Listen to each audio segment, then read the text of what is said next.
Merry meet everyone, and welcome to blog 15 on the cusp of spring. So at the start of this vlog you will see I recently visited a local garden centre. It's a really lovely small garden centre near where I live. It's a family run business and it's just lovely to support local businesses. I picked up a few lovely spring plants to add to my garden. And then, being as it's February, still doing sort of easy bakes because obviously I've still got a baby that's quite young. So I decided that I would do a nice little bake of some jam tarts. Being as February is obviously like the month of love, and in particular I've been focusing, as you know, on self-care. I thought it would be really nice to make these jam tarts, or Queen of Hearts jam tarts as I've named them, because I decided to put little hearts on top, as you'll see in a little while. Here I'm using, just to make it nice and easy, what with still having a young baby, I've just cheated a little bit I guess and used ready to roll pastry. So it's nice and simple. And yeah, just rolled it out, cut out little circles and the hearts, jam in the middle, quite easy, and then just baked in the oven until it starts to go a little bit brown and the jam is sort of nice and sort of piping hot.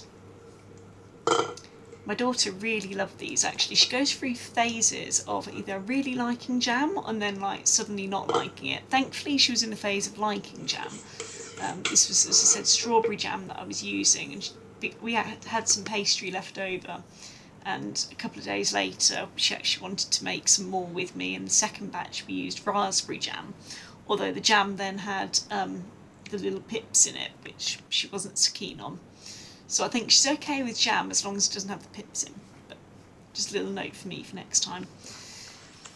I also had some clay, just air dry clay in this terracotta colour, and it's been a long while actually since I've made anything with clay. I remember the first time I made something with clay when I was in secondary school. We were very lucky, we had a secondary school sort of art space with a kiln and everything, and I really enjoyed making sort of pots and baskets with leaves, and I did sort of a big pottery sort of head of sort of, you know, sort of self sort of head, my own head that I made, and various other bits and pieces. I just really loved pottery, but since secondary school I haven't really done a lot at all. So it was really nice for me. Just I love sort of, I'm very tactile. I love getting my hands messy and sort of, you know. I think that's why as well I also like gardening. I'm doing some gardening today as well. But I just, yeah, even as a child, I always loved getting stuck in and getting messy and mucky. My daughter is the complete opposite to me. She hates getting her hands mucky. But I personally love getting stuck in and making things with my hands and getting a little bit messy.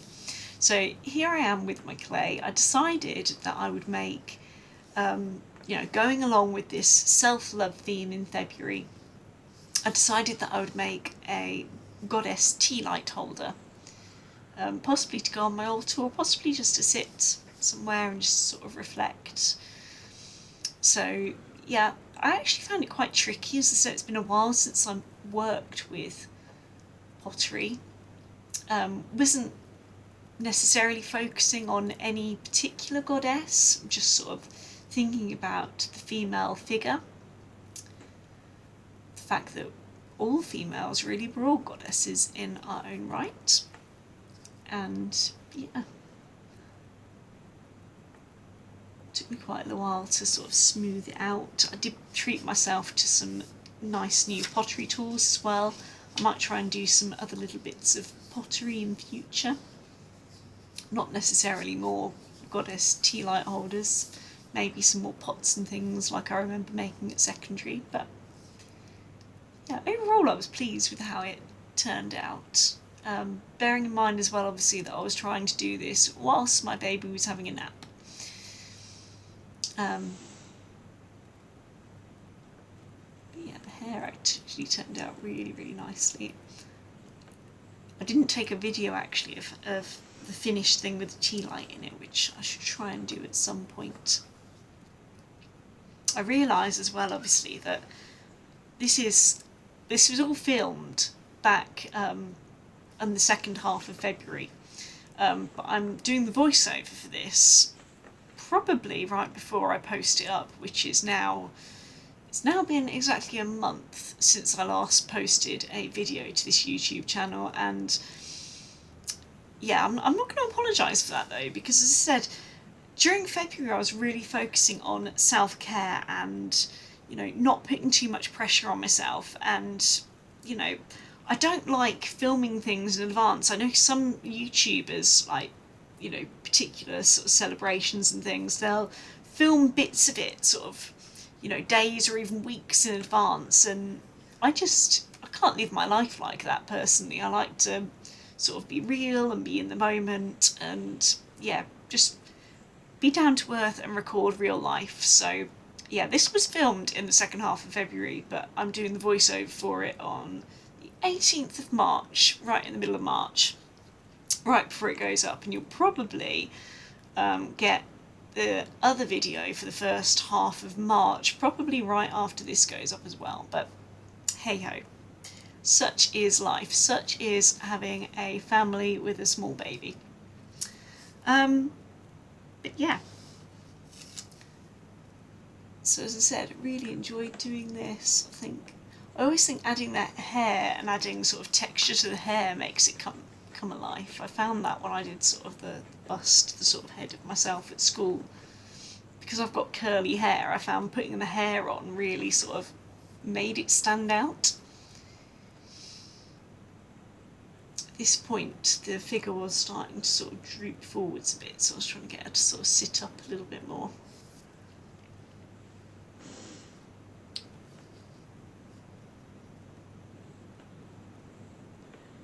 Yeah, it's not as easy as it looks doing pottery, I have to say, but it's still fun. It's still really enjoyable. Didn't take too long to dry either, obviously being air dry clay.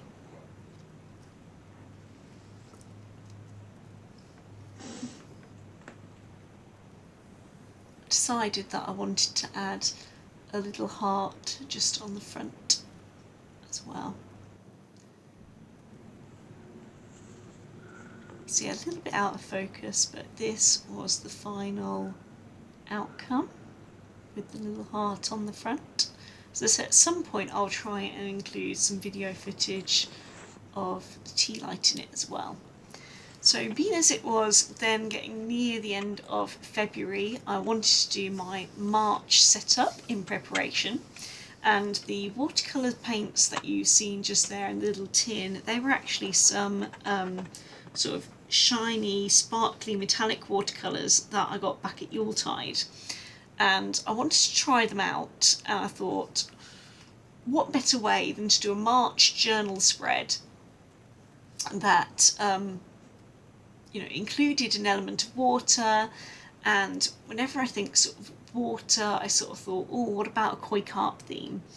Personally, I've always loved koi carp. My dad used to own koi carp in a large pond that he had in his garden that he made himself, and they got quite large, quite big, and I always just found it really, really relaxing sitting watching them. I quite liked it. Well, not just koi carp, but any fish. Is just really relaxing, lovely and calming. Obviously as well, being March, we're in Pisces season, so that kind of fits in nicely as well. Also obviously sort of March is considered by some people to be the beginning of spring, so obviously quite rainy a lot of the time here in Britain. So yeah, I thought it would be a really excellent idea to have a koi carp theme. As I said, my dad did keep a pond that included koi carp, although, as I said, they're lovely to look at, but they can be quite high maintenance, you know, just, you know, looking after a pond in general, trying to keep on top of the algae. While I absolutely loved it growing up as a kid, I'm not sure that I could do it myself now as an adult. We have had fish here in our home before in a tank, and even then sort of trying to keep on top of that, you know, trying to keep the water clear can be a bit of a challenge, but yeah. Anyway, I still absolutely love fish, and I thought it would be a really lovely, calm theme to do. Included some little lily pads as well, and then where the numbers are going to be for different days of the month, I decided to do them as like air bubbles. Unfortunately, my camera runs out of battery in a minute before I'm able to finish a lot on the painting, so in a little while it will cut out, but I have sort of done another little bit of video of the final sort of finished piece before I start filling in the months.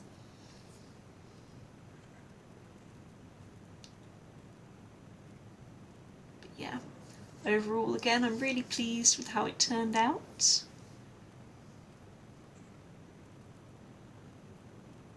Drawing fish was actually quite a lot of fun. And yeah, the sparkly watercolours were lovely. I'm also thinking of trying to do some other bits of artwork, including the moon as well, because I think that'll be lovely to give sort of artwork with the moon a nice sort of shimmer to it as well. But yeah. So as I said, even though this is late, I still thought I would edit it and get the video up, even if it's just for me. I really do enjoy making these videos and sharing them online, even if it's just for me, just to sort of look back at what I did at this point in the year. Yeah. It's just nice to reflect, isn't it? And sort of share things, share bits of just everyday life.